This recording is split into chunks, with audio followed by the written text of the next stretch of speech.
Kumusta po tayo mga kapatid? Mabuting mabuti.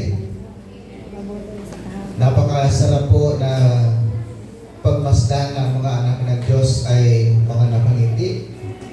At yan po ay patunay na kayo ay nasa mabuting kalagayan. Ako po ay, nung gumawa po ako ng sermon, sabi ko, yung isang prayer ko ay sususugan ko lang yung aming pong ang tema kasi for the month of May is God's continuing work. At yun po ay sinusugan ni Pastor Dante at Pastor Demi ng patungkol po sa yung blessing ng Panginoon na tunay nga po na kasama sa pagkilos ng Diyos sa ating buhay, sa paggawa niya sa atin ay yung mga pagpapala. Amen. At mga pagsubok, kasama yun. Kasama din yung reward. Kapag tayo po ay maging faithful sa ating Panginoon. Tama? At yung aking pusa ng ginawang mensahe na supposedly ay pipreach mo ngayong umaga ay God's continuing work, save to serve. Lahat po ba tayo ay naniniwala na pagkatapos nating iligtas ng Diyos, ay hindi lamang po tayo mananatiling nakaupo sa ating kinauupuan. O kaya, patuloy na makinig ng kanyang mga mensahe. Sa halip, kung ano po ang ating mga natutunan, ito rin po ang siyang ating isa sa buhay. At bilang isang mananampalataya, hindi tayo dapat makontento sa kung ano ang ating pong ginagawang pagsiserve sa ating Panginoon. Dapat din po tayong kumilos, gumawa ng mga bagay na kalooban ng ating Panginoon at iyan po ay ang maglingkod sa Kanya sa pamagitan po ng pagpapahayag ng Kanyang mabuting balita sa ibang tao. Naniniwala po ba kayo na kayo hindi lamang kayo ang ililigtas ng Diyos? Parang napakahina yata. Naniniwala ba kayo na hindi lamang kayo ang ililigtas ng Diyos? Hallelujah! Ibig sabihin, marami pa pong iba na mga tao na gusto po nating maligtas at magkaroon po sila ng assurance ng kaligtasan upang sa ganon, pag dumating po yung pagpaparusa ng Diyos, dumating yung panahon po ng katapusan. Ang ating pong mga ang ating kapwa ay magkaroon po sila ng assurance of salvation. And I'm glad na yung aking pong ginawang mensahe ay very related or relevant o doon po sa ating pong missions message ngayong umaga. At ang title po nito, Empowered for Missions. So, can you imagine, ang Diyos ay patuloy na kumikilos, gumagawa sa ating buhay. Pinagpapalan niya tayo, tinutugon niya ang ating mga pangailangan, binibigyan niya tayo ng reward. At sabi niya pa, God does not call the qualified, but He qualified the called. He qualifies the called. Sa madaling salita, tayo pong mga mananampalataya, hindi tayo dapat magkaroon ng agam-agam, hindi tayo dapat magkaroon ng takot o pag-alinlangan na tayo po ay magbahagi ng mabuting balita sapagkat we are empowered by the Lord, by the Holy Spirit. Amen? In-empower na po tayo. Ibig sabihin, binigyan na po tayo ng Diyos ng kapangyarihan. At yan po ay sa pamagitan ng banal na Espiritu ng ating Panginoong Diyos. Now, sa puntong ito, ating pong bigyan ng diin yung pong mensahe sa binasa po natin kanina sa Acts chapter 2, verses 1 to 18. Salamat, tawag ito, Ritsadel, sa pagbasa ng mabuting balita. At ano yung course mo nga kukunin? Ha? Nursing? Akala ko ang plano niyang course ay yung flight attendant. Kasi yung boses niya, kung pakinggan mo mabuti, parang boses nung nagsasalita yung operator sa aeroplano. Ano?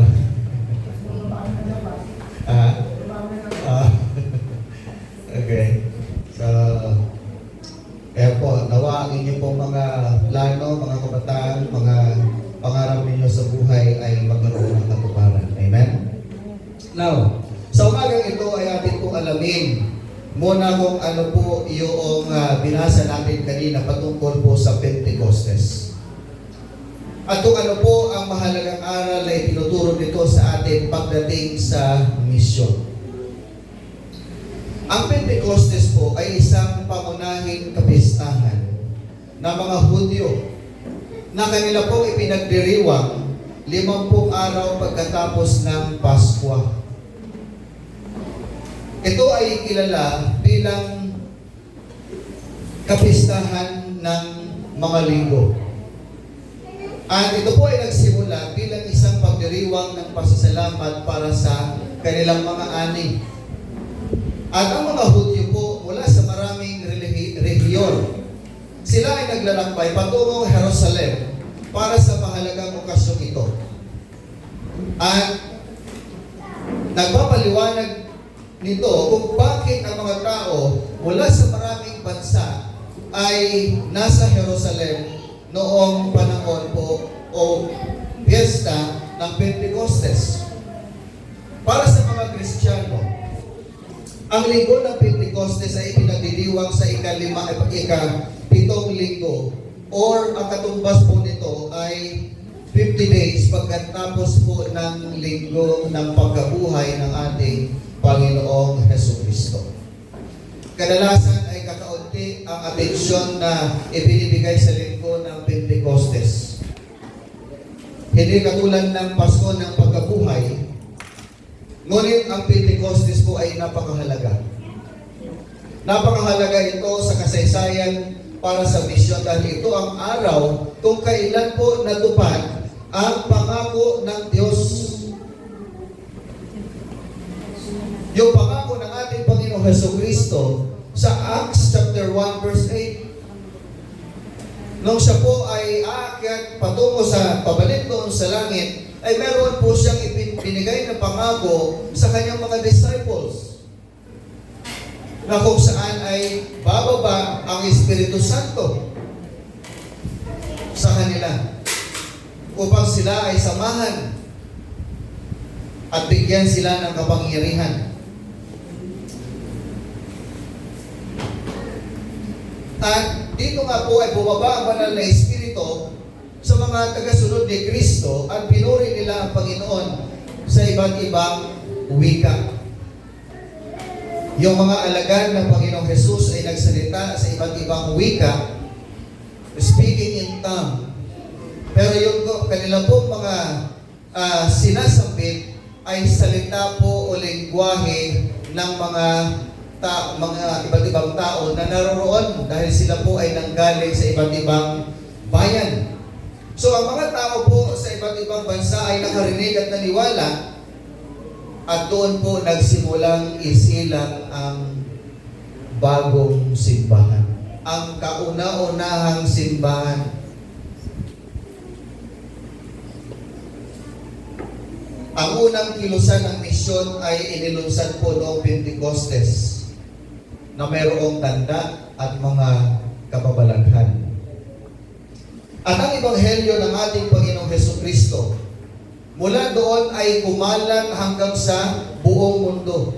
Hanggang ang Pentecostes po ay nakarating dito sa Pilipinas. At ngayon, dahil dumating po ito sa atin, ay pagkakataon po nating ibahagi ang ebanghelyo ng ating Panginoong Jesucristo hanggang sa dulo ng mundo. Mapahalan po tayo sapagkat kabilang po ang ating bansa sa nakaranas po ng ganito pong at nung nakarinig po ng ganitong ebanghelyo ng ating Panginoong Jesucristo. At habang ginagawa po natin ito, balikan po natin itong kwento ng Pentecostes at ipapaalala po sa atin na ang mga katotohanan magpapatibay sa atin sa ating pagsunod. Dahil ang banal na Espiritu ang nag-isa sa mga mananampalataya, nagbigay ng katapangan, nagbigay at nagsugo sa atin upang ipahayag ang mabuting balita ni Jesus. Hindi lamang po sa ating mga kamag-anak, kapitbahay, sa ating mga kababayan, kundi tayo rin po ay dapat maging kabahagi sa pagpapalaganap ng mabuting balita hanggang po sa ibang mundo. Kaya kung mapansin po natin, nabasa po ninyo yung ating vision and mission statement na sa likuran po. Yan po ay patungkol po sa mission. Yan ay patungkol po sa gawain ng ating Panginoon. Now, wala po doon sa binasa po natin kanina, chapter 2, verse 1 to 18, wala po sa mga gawa, ay atin pong tandaan ang mga katotohanan ito. Una, God's timing is always perfect. Pero bago po tayo magpatuloy, tayo po muna ay manalangin. Heavenly Father, we are so grateful for you are good and you are faithful, Lord, sa aming pong buhay. Sa umagang ito, Panginoon, hayaan mo po ng iyong banal na Espiritu ang siyang manguna at kumilos sa aming kalagitnaan. Dalangin po namin, Panginoon, na ikaw ang siyang manguna at kumilos sa bawat isa sa amin, Panginoon. Lord, mangusap po kayo at handa po kaming makinig. At sa bawat makapakinig ng iyong pong mensahe, Panginoon, ngayong umaga, pukawin mo po ang aming pong mga puso, ang aming mga damdamin, ang aming kaisipan. Upang sa ganun, Lord, ay hindi lamang po kami manatiling nakaupo at manatiling walang ginagawa, kundi kami po, O Diyos, ay kumilos, gumawa ng kaparaanan upang maglingkod sa iyo, Panginoon. Patunay na kami ay iyo pong mga iniligtas at tinawag, Panginoon, upang magpahayag din ng iyo pong mabuting balita na kung saan iyo pong ipinahayag sa amin at tinanggap namin, Panginoon, mula po sa mga nagdaang panahon. Salamat po, Diyos, sa iyong umaga. Patuloy po kayong mangusap sa iyo pong mga anak at dalangin po namin na sa bawat mensahe mo, Panginoon, ay patuloy na magbigay ito, Panginoon, ng tamang direksyon sa amin pong lalakaran patungo sa iyo upang magpatuloy kami sa kung ano po ang nais mong ipagawa sa amin, Panginoon. Thank you, Lord, sa umagang ito. Hayaan niyo po na pagpulay-pulayan namin ang iyong mga salita at marami kaming matutunan, Panginoon. At sa bawat matutunan ng bawat isa ay amin po maidala ito, Panginoon, sa pag-apply namin sa pang-araw-araw. Thank you, Lord. We worship you. And this is our prayer in Jesus' name. Amen and amen. So God's timing is always perfect. Ito yung dapat po nating pakatandaan na ang timing po ng ating Panginoong Diyos ay laging perfecto. Ano? Hindi po siya nahuhuli, hindi po siya nauuna, kundi ang timing po ng ating Panginoong Diyos ay perfect. Bago po umakyat si Jesus sa langit, siya po ay nagtagubili sa kanyang mga alagad. No? Sabi po doon sa mga gawa, chapter 1, verse 4 to 9, huwag kayong umalis sa Jerusalem. No? Ito yung sinabi niya sa kanyang mga tagasunod, kundi hintayin ninyo ang kaloob na ipinangako ng aking Ama. Na narinig ninyong sinabi ko, sapagkat si Juan ay nagbautismo sa tubig, ngunit sa loob ng ilang araw ay babautismuhan kayo sa banal na Espiritu. Kung mapapansin po natin, hindi po nagbigay ang Panginoong Jesus ng tiyak at takdang panahon para sa paghihintay ng kanyang mga alagad kung kailan darating sa kanila yung Espiritu Santo.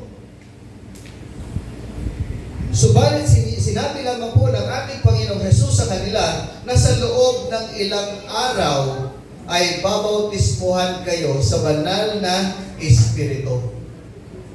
Kaya ito pong kanyang mga alagad ay naghintay. pangako ng Panginoong Jesus sa kanila. Marahil ay hindi po nila alam kung ano ang kanilang aasahan. Pagkatapos sa araw ng Pentecostes, ay dumating po ang banal na Espiritu. Now, bakit perfecto yung timing ng ating Panginoong Diyos? Sapagkat ang kapistahan po ng Pentecostes ay perfectong panahon para sa pagdating ng banal na Espiritu. So the Feast of Pentecost was perfect timing for the coming of the Holy Spirit because it was a holiday and a time of gathering. Perfect timing po yung pagdating ng banal na Espiritu sa mga alagad ng ating Panginoong Jesus, sapagkat ito po ay isang kapistahan na ipinagdiriwang simula pa noong panahon po ng lumang tipan.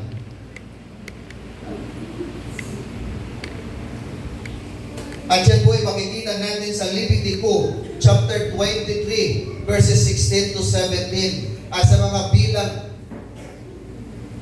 chapter 28 verse 26. So ito ang dahilan kung bakit ang mga Hudyong may takot sa Diyos, sila po ay pumupunta sa Jerusalem.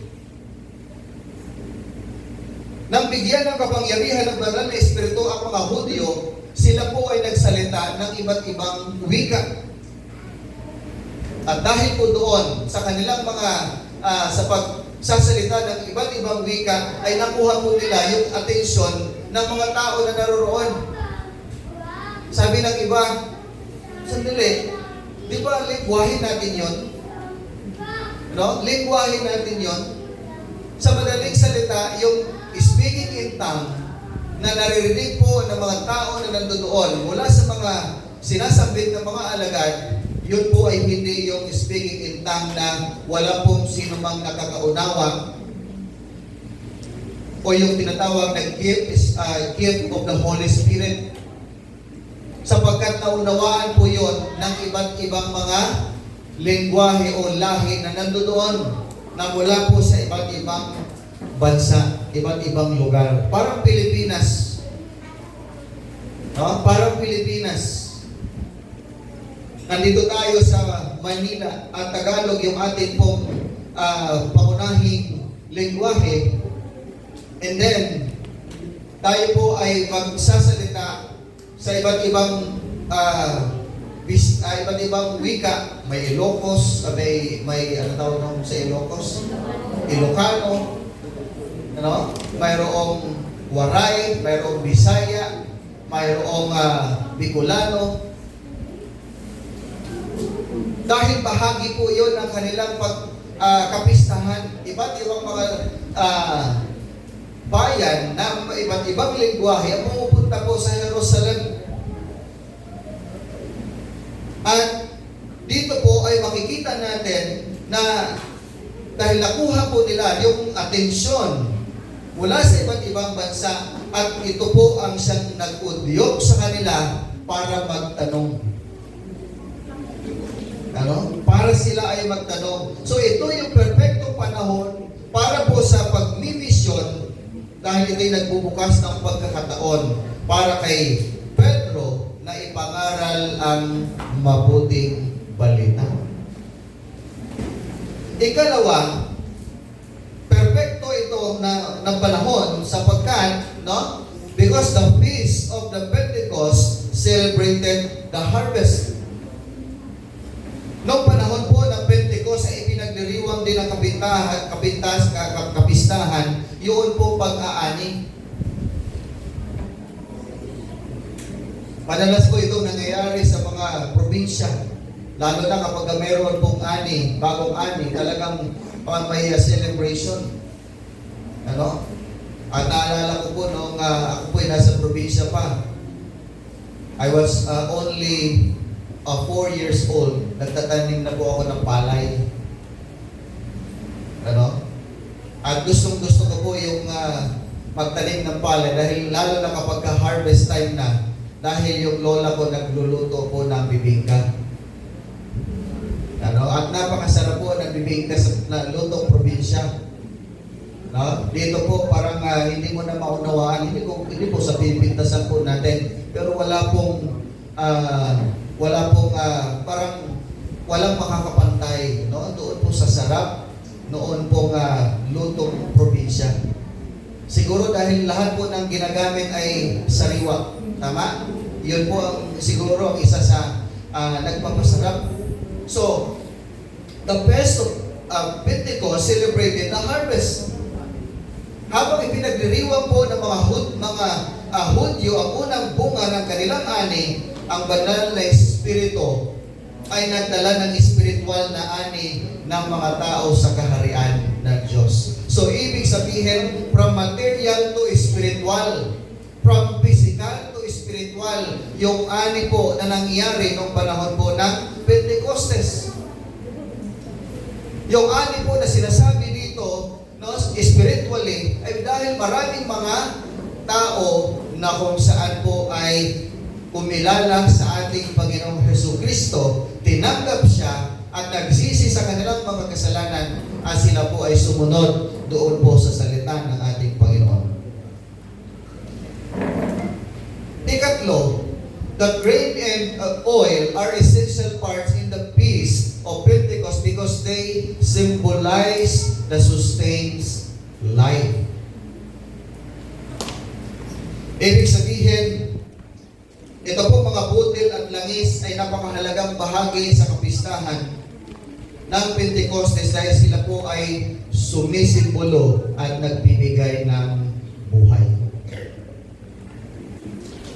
Ang banal na Espiritu ay nagbibigay ng bagong kahulugan sa mga simbolo ng butil at langis sa pamamagitan ng pagbibigay ng kapangyarihan sa tagasunod ng ating Panginoong Jesucristo. Ano po ba ang pangako ng ating Panginoong Jesus? Sabi niya sa John chapter 10 verse 10 na ang kanyang mga alagad ay makakaranas ng masaganang buhay. Yan ang pangako ng Diyos. So perfect timing yung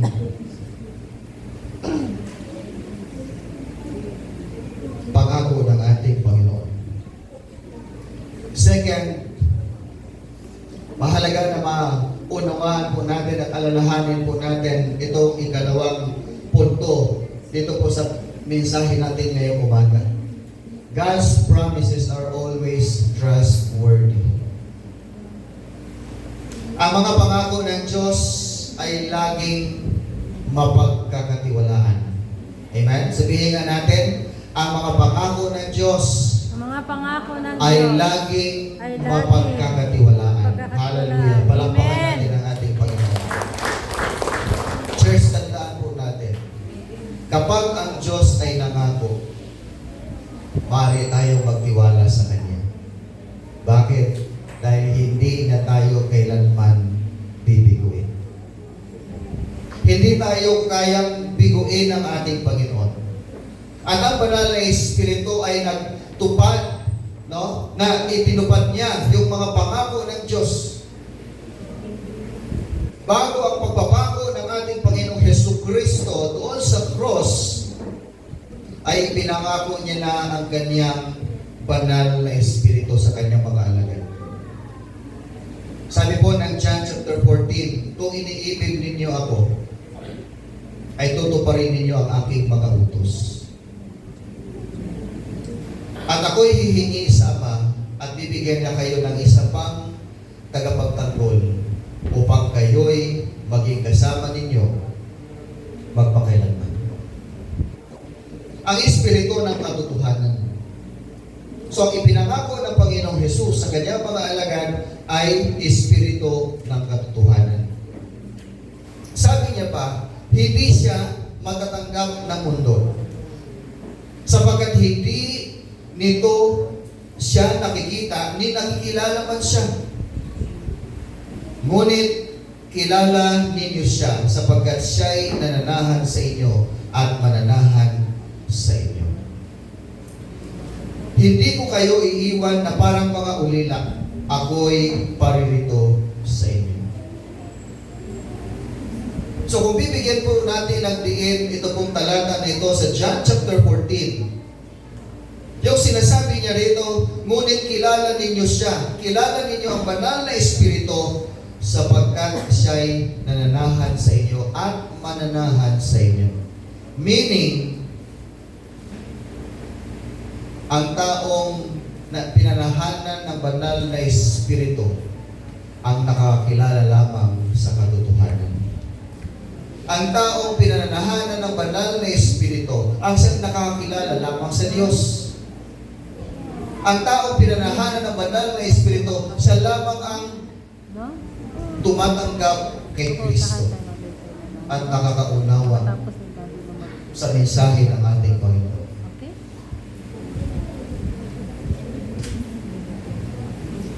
Pagkatapos po ng muling pagkabuhay ni Jesus, bago siya umakyat sa langit ay tinagubilin niya sa kanyang mga alagad na hintayin ang kaloob na pinangako sa kanila ng Diyos.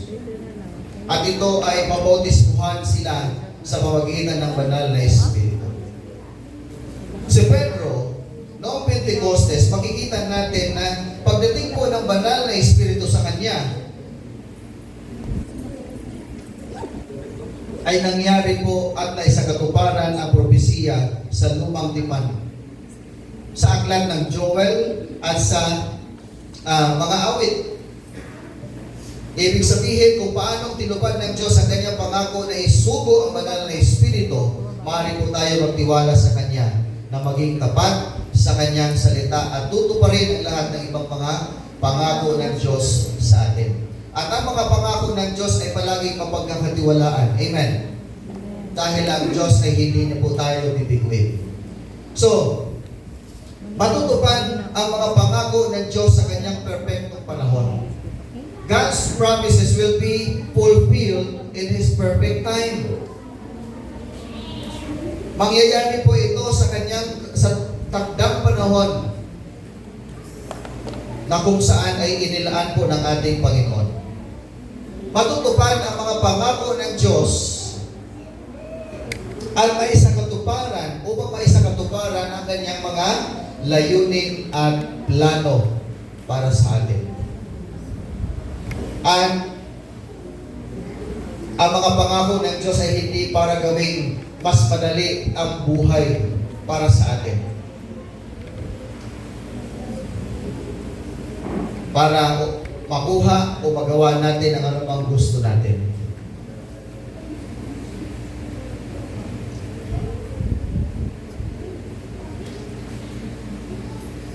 Ang mga pangako ng Diyos ay laging konektado sa kanyang mga plano at layunin sa ating buhay. Amen. Amen. Ngunit ang pinakamagandang balita po mga kapatid, ang mga plano at layunin ng Diyos ay palaging para sa kanyang kaluwalhatian at para sa ating ikabubuti.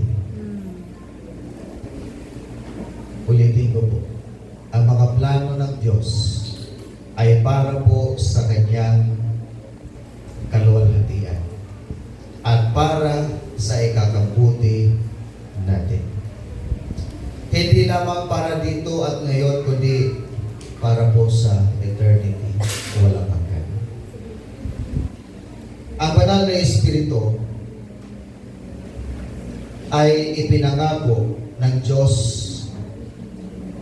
na natupad sa perpektong panahon upang may sakatuparan ang kanyang mga layunin. Ito ay isang malaking pagpapala para sa ating lahat dahil kay Kristo ay tinanggap din natin ang mga pangako. Ang mga pangako ay para sa inyo at sa mga anak at para sa lahat ng nasa malayo, para sa lahat ng tatawagin ng Panginoon nating Diyos. Yan ang sabi ni Apostol Pedro sa kanyang sermon doon sa Acts chapter 2 verse 39.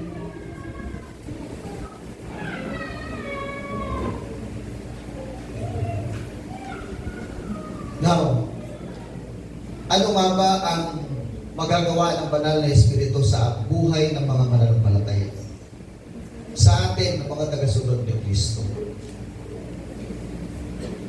Siya ang ating tagapagtanggol. Our advocate, counselor, helper.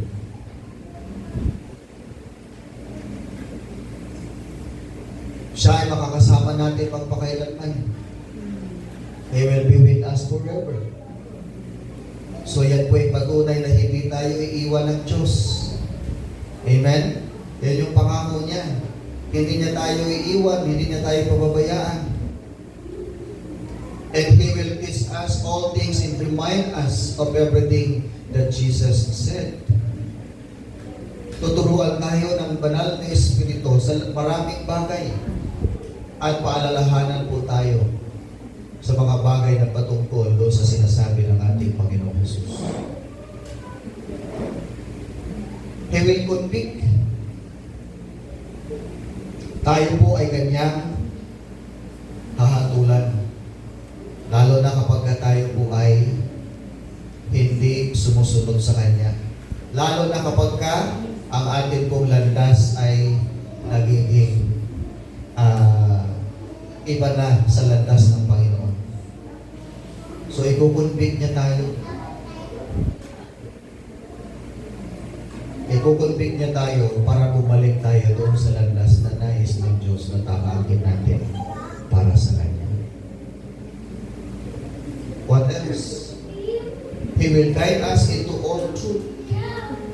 So, ang banal na Espiritu na ipinangako sa atin ay ang siyang gagabay sa atin sa buong katotohanan.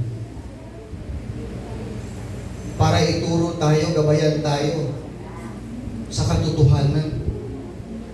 At madali po nating matutuhan, malaman, makita kung yun ba ang itinuturo ng Diyos o kung yun ba ang kalooban ng Diyos. So, yan po ang purpose ng Holy Spirit sa ating buhay. And He will fill and empower us. Tayo po ay Kanyang pupunuin at palalakasin, bigyan tayo ng kapangyarihan para mapagtagumpayan po natin ang lahat ng mga hamon na dumarating sa ating buhay. So kapag ikaw ay nalulumbay, nalulungkot, at feeling mo parang hindi ka naman nagtatagumpay, at feeling mo walang rin nakaka-appreciate sa'yo, walang nakakakita sa ginagawa mo, andyan po ang banal na Espiritu. Pupunuin ka niya, hindi ka niya pagkukulangin. Kaya kahit anong gawin mo at hindi ka man ma-appreciate ng iba sa ginagawa mo, i-remind sa iyo ng Panginoon na nariyan siya para punuin ka niya. Hindi ka niya pagkukulangin, no? At palalakasin ka niya at bigyan ng kapangyarihan.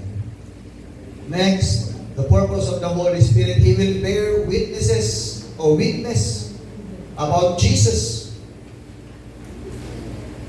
Siya yung magpapatotoo patungkol kay Jesus. Kaya kung ikaw ay nagdadalawang isip na mag-share ng mabuting balita, huwag kang mag-alala o huwag kang magdalawang isip. Bakit? Tuturuan ka ng banal na Espiritu. Ituturo rin sa iyo ng banal na Espiritu kung sino yung taong dapat mong puntahan para bahagian mo ng Ebanghelyo ni Kristo.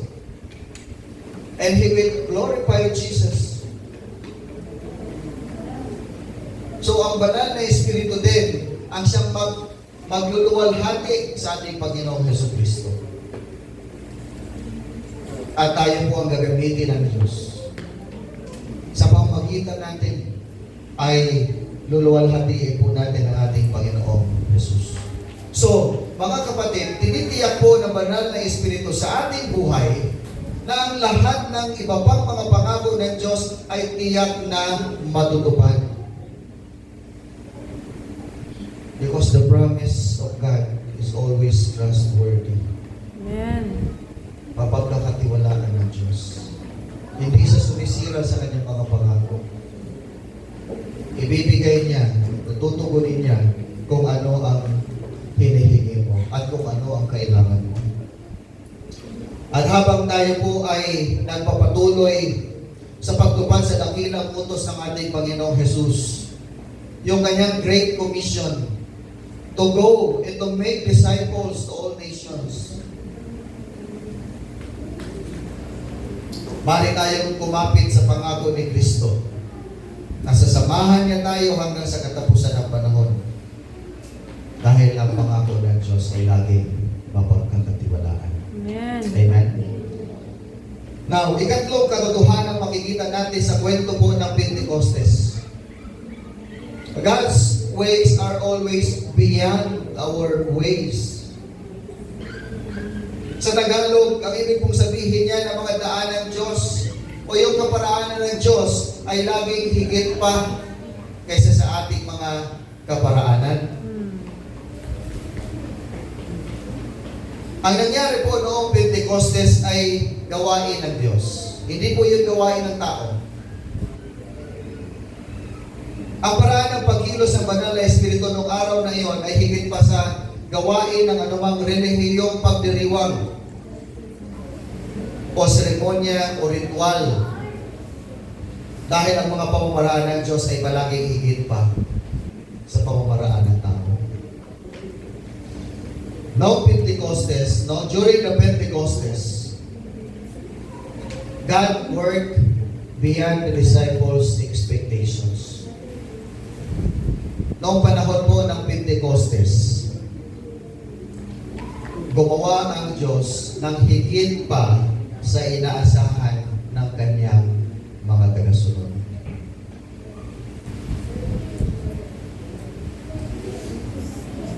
Sa panahon at sa pagitan po ng pag-akyat ni Jesus sa langit at ng Pentecostes, ay may mga panahon po na walang katiyakan.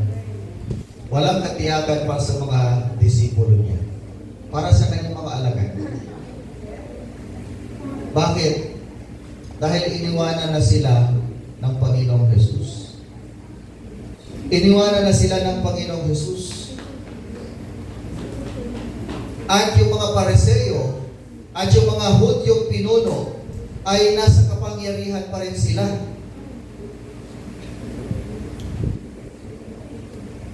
At tandaan natin na ito pong mga Pariseo na ito ay masungit pa rin sila kay Jesus.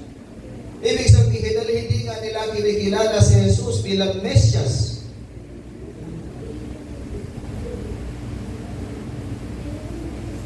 Di ba sinuhulan pa nga nila yung mga bantay doon sa libingan ng Panginoong Jesus para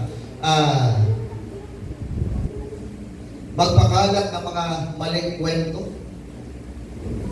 na keso si Jesus, ang Panginoong Jesus ay hindi nabuhay na magmuli. Yes, sinuhulan po ng mga pinunong Hudyo na ito, mga Pariseo. Sinuhulan nila yung mga bantay doon sa libingan ni Jesus para magsinungaling na walang nangyaring muling pagkabuhay patungkol po sa ating Panginoong Jesus. At marahil po sa mga panahong iyon, ang ilang mananampalataya ay nababalisa. At takot na takot sa kung ano po ang mga susunod na mangyayari sa kanila. Dahil wala na ang Panginoong Jesus, umakyat na, bumalik na sa langit. Ngunit sa panahon ng kanilang paghihintay, sa panahon ng kanilang walang katiyakan, sila po ay nagkakatipon ng may pagkakaisa. At itinalaga ang kanilang sarili saan? Sa pananalangin. They gathered together and they prayed. Sama-sama po silang nagdasal. Bagamat walang katiyakan, walang kasiguraduhan kung ano po ang mga susunod na mangyayari sa kanila, pero ginawa po nila kung ano po ang pinakatama. Ginawa nila kung anong pinaka-the best na gagawin ng isang mananampalataya. At yan po ay nagkakatipon-tipon sila at sila po ay nanalangin. Ngunit doon po sa kanilang pagtitipon, meron kaya silang inaasahan? Wala po. Wala po silang ine-expect na magandang mangyayari sa kanila. Hindi po nila alam. Subalit, pagkatapos ay dumating ang Pentecostes at ang Diyos ay kumilos sa isang napakalakas na paraan at higit pa sa inaasahan ng sino man sa kanila. Sapagkat isang malakas na hangin humampas sa kanila na mayroong dalang dilang apoy at nagsalita sa iba't ibang wika ang mga tagasunod ni Kristo. Now, ang tanong, inaasahan ba nila na purihin ang Diyos sa iba't ibang wika? Inaasahan ba nila na si Pedro nooy tumanggi kay Kristo ng 3 beses ay magiging matapang at humarap po sa libo-libong tao para mangaral ng mabuting balita? At paano po yung 3,000 katao na naniwala pagkatapos ng isang sermon ni Pedro at alam po ninyo, ang mga yon ay tumanggap. Tumanggap sila kay Kristo. Yun po ba ay inasahan ng mga disipulo? Hindi po nila yun ina-expect. Hindi po nila yun inaasahan. At marami pa. Nagpabautismo yung mga bagong mananampalataya noong araw na yon. At iyon po ay kamangha-manghang pangyayari sa banal na kasulatan sapagkat libo-libo ang nagpasya na magpabautismo sa ngalan ng Diyos Ama, ng Anak at ng Espiritu Santo.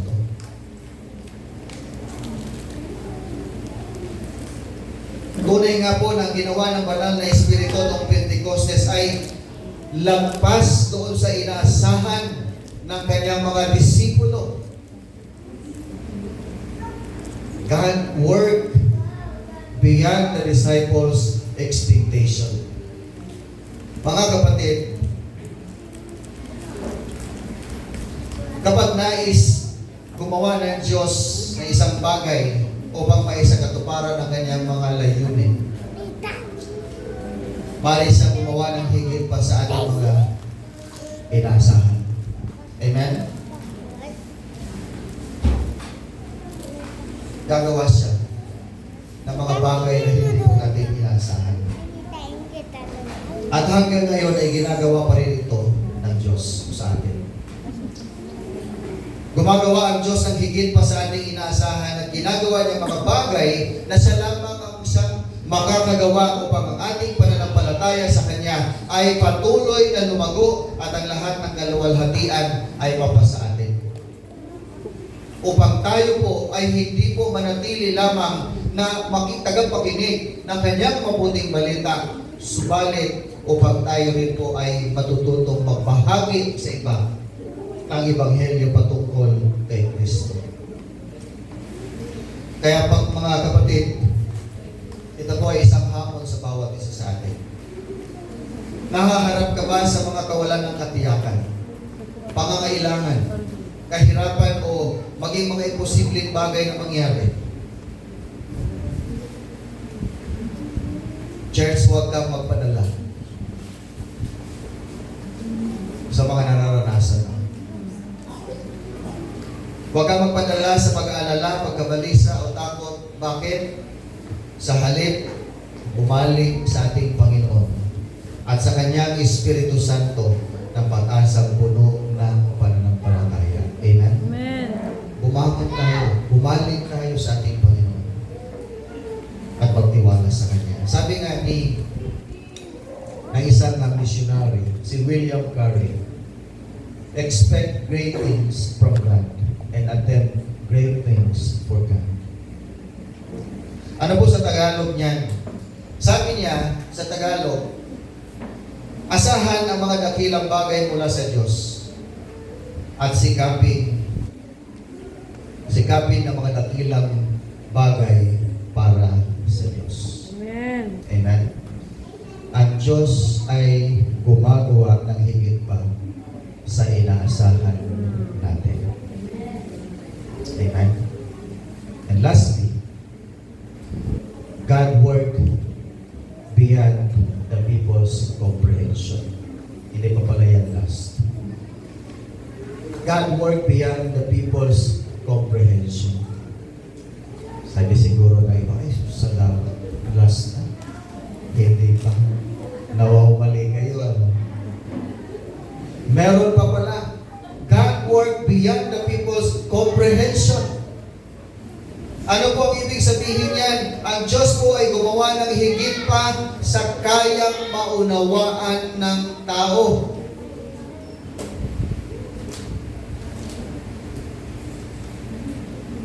Ang Diyos ay gumagawa ng mga pambihira, mahimala, at hindi pangkaraniwang at di inaasahang paraan upang maisakatuparan ang kanyang mga layunin. Ang Diyos ay maaaring gumawa ng higit pa sa pangunawa ng tao upang magbukas ng mga pagkakataon para sa atin na maging mga saksi ni Jesus. Gusto niyo po ba na maging saksi ni Jesus? Gusto niyo po ba maging witness ng ating Panginoong Jesucristo? Amen. Hallelujah. Gusto pala tag-English.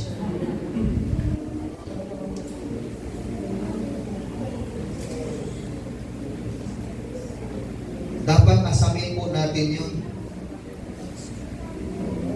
Na maging saksi tayo ni Jesus. At ipahayag sa ibang tao ang salita ng ating Panginoon. Iyan po yung nangyari sa Pentecostes. Dahil nung dumating ang banal na Espiritu sa isang malakas at mabilis na hangin at binigyan ng kapangyarihan ng mga alagad ni Jesus na magsalita ng iba't ibang wika, ang mga tao po ay nalito, namangha at nagtanong ng mga bagay kay Pedro na naging dahilan para magkaroon siya ng pagkakataon na mangaral ng Ebanghelyo. Sa amin po mga manggagawa o mga pastor, mas gusto po namin yung may nagtatanong. Alam niyo kung bakit? Dahil pag may nagtanong sa'yo, ibig sabihin, interesado yun. Interesado yun na matuto at marami pa siyang gustong malaman at matuklasan. At ganun po ang nangyari sa panahon po ng Pentecostes. Para may paliwanag po ni Apostol Pablo yung mga nangyayari, tumayo siya sa libo-libong tao at doon po siya nag-preach ng gospel. Doon siya nag-evangelize.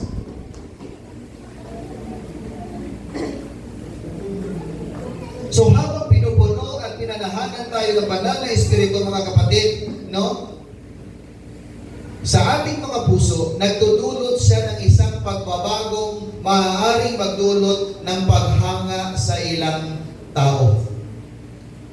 And for sure, bago ninyo nakilala si Jesus at tanggapin si Jesus sa inyong buhay, maaaring ganun din po ang nangyari sa inyo.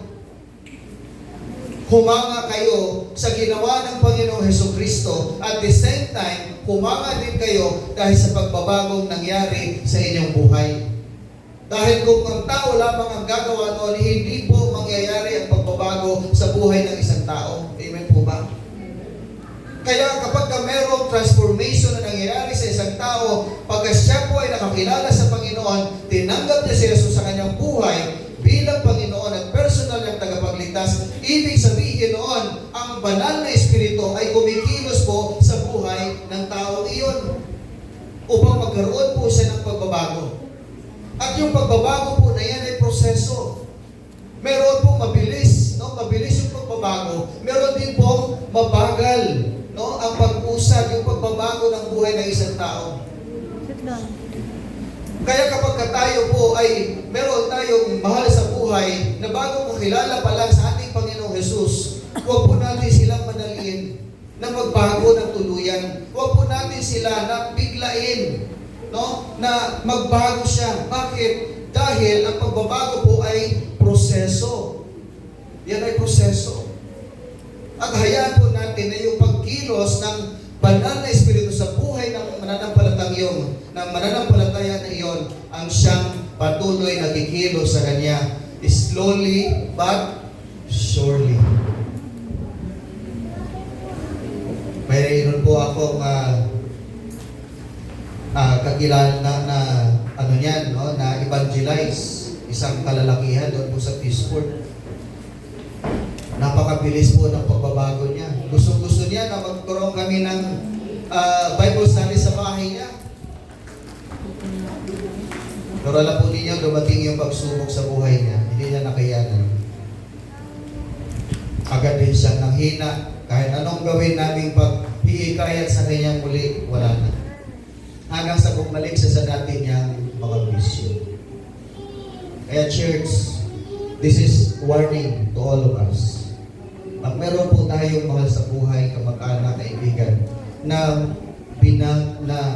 tumanggap sa Panginoon, hayaan po natin silang baguhin ng Diyos ayon sa kanyang proseso. Amen? Magbago ang taong yan sa takdang panahon. Di ba? Katulad nga ng sinabi mensahe kanina, yung unang punto, God's time is always perfect timing. Amen? Amen. Hayaan po natin na mangyari yun pong inaasahan natin ayon sa kapanahunan ng ating Panginoon. Ikatlo, God works beyond our lifetime. Ang Diyos ay gumagawa ng higit pa sa ating buhay. Kahit bago pa man tayo isinilang, ang Diyos po ay gumagawa na. Nararamdaman niyo po ba't nararanasan niyo? Hello? Bago pa man tayo isinilang, mga kapatid, ang Diyos ay gumagawa na. At pagkatapos ng ating panahon sa lupa, patuloy siyang gagawa upang may sa katuparan ang kanyang mga layunin sa ating buhay. Kaya't maging tapat po tayo. Hindi natin alam kung paano gagamitin ng Diyos ang ating katapatan dito at ngayon upang pagpalain po tayo ng ating Panginoon kahit po lampas pa sa ating pong buhay. Lagi nating balikan ang kwento ng Pentecostes at kung paano nangyari yung pagkatapos po noon na maraming mga tao na tumanggap kay Kristo at nabago ang kanilang buhay. Ang mga disipulo po ay naging tapat sa utos ni Jesus na gumawa ng mga alagad sa lahat ng mga bansa doon mismo sa Jerusalem. At habang nakakakilala sila ng mga tao mula sa iba't ibang bansa, ay pinabahagi po nila ang pag-ibig ni Kristo at ipinapangaral ang mensahe niyo sa lahat ng mga makakasalamuhan nila. Pagkatapos ay sumiklab yung pag-uusig sa mga disciples ni Jesus. Tumakas sila, ngunit dinala nila yung ebanghelyo ni Jesus saan man sila magpunta. Kaya hindi po madali ang maging tagasunod ni Jesus.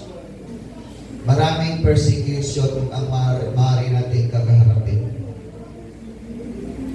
Tutugisin tayo para panghinayin tayo ng kaaway. Yan po ang layunin ng kaaway. Subalit, katulad po ng mga disciples ni Jesus, hinabol sila, tinuligsa sila, pinersecute sila. Nagkalat sila, pumunta sa iba't ibang mga lugar, ibang bayan.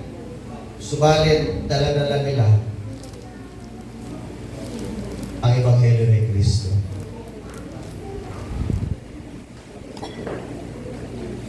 Kaya yung mga disciples ni Jesus, mga church planter, mayroong dahilan ng Diyos kung bakit po sila tinutuligsa at hinahabol dahil din po sa kanilang pangangaral na mabuting balita. Pero ang kagandahan po nun, dumami ang simbahan ng Diyos. Dumami ang mga taong nakakilala kay Jesus. Kaya lumami din yung mga taong nangangaral patungkol kay Jesus. At ang Ebanghelyo ni Jesus ay patuloy na nalaganap sa lahat ng kontinente ng mundo at maabot ang iba't ibang uri ng tao mula sa maraming iba't ibang kultura at mga bansa. Mga kapatid ko sa Panginoon, tinanggap na po natin ang pangako ng Diyos. Bilang kanyang mga tagasunod, ay natanggap din natin ang utos ni Kristo na humayo tayo at gumawa ng mga alagad sa lahat ng mga bansa. At bilang mga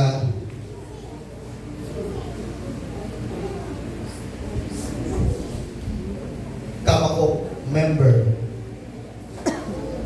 marami tayong pagkakataon na maging ambassador ni Kristo. Ambassador ni Kristo sa iba't ibang maging kanya mga daluyan ng pagmamahal at pagpapala, lalo na sa mga hindi pa nakakilala sa Kanya. At meron po tayong pagkakataon na maging bahagi na ginagawa ng Diyos sa buong mundo habang sinusuportahan po natin ang layunin ng Diyos sa pamamagitan po ng ating Kamakop denomination.